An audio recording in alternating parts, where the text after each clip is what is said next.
হয়ে যাচ্ছি যখন 21 জনের মৃতদেহ বা দেহাংশ, মৃতদেহ বলা যায় না একে, 21 জনের দেহাংশ এবং প্রায় 30 জনের মতন নিখোঁজ এখনো।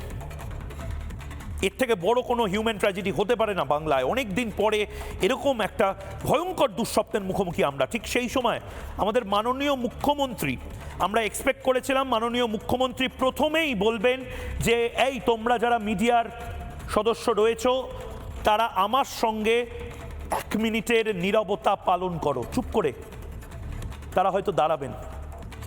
আমরা ভেবেছিলাম মমতা বন্দ্যোপাধ্যায় মাননীয় মুখ্যমন্ত্রী, আমাদের সবার অভিভাবক, তিনি হয়তো শ্রমিকদের কাছে যেতে পারছেন না বলে হাত জোর করে বলবেন যে আমি হয়তো যেতে পারছি না, কিন্তু আমার মন কাঁদছে এই ডেলিভারি বয়দের জন্য। আমি প্রত্যেক ডেলিভারি বয়, এই শ্রমিক, তাদের পরিবারকে বলছি, আমি অরূপকে পাঠিয়েছি, আমি ববিকে পাঠিয়েছি, আমি সুজিতকে পাঠিয়েছি, ওরা সমস্ত কিছু দেখছে, দরকার হলে ওখান থেকে ক্যাবিনেট চলবে, আমাকে ক্ষমা করে দিন। আমি ভেবেছিলাম উনি তো আমারও মুখ্যমন্ত্রী, উনি ডেলিভারি বয়েরও মুখ্যমন্ত্রী, উনি তো শুধু প্রতীক জৈন এবং এই শেখ শাহজাহানের মুখ্যমন্ত্রী নন। কিন্তু আজ আমাদের টিম জবাব চায় বাংলা যারা প্রডিউস করছে, তারা খুব সুন্দর একটা লিস্ট আমার হাতে দিয়েছে। লিস্টটা খুব মর্মান্তিক লিস্ট। এই লিস্টটা খুব খুব চোখে আঙুল দিয়ে দেখিয়ে দেওয়ার মতন লিস্ট যে মানুষ বড় সস্তা মমতা বন্দ্যোপাধ্যায় এবং তৃণমূল কংগ্রেসের।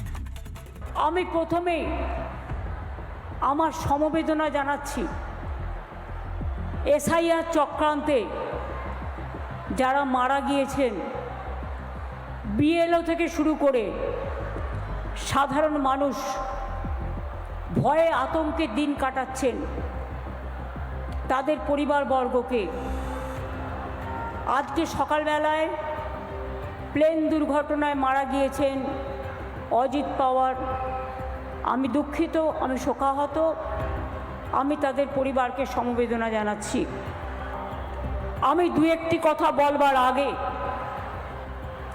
যারা মারা গিয়েছেন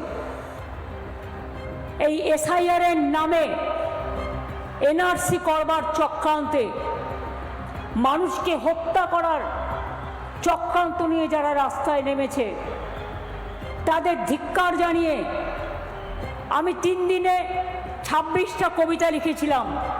বইটার নাম স্যার বাংলায়, ইংরেজিতে এসআইআর। সেই কবিতার একটি আমি পড়ব, তার মধ্যে দিয়েই আপনারা বুঝতে পারবেন আমার মনের যন্ত্রণা।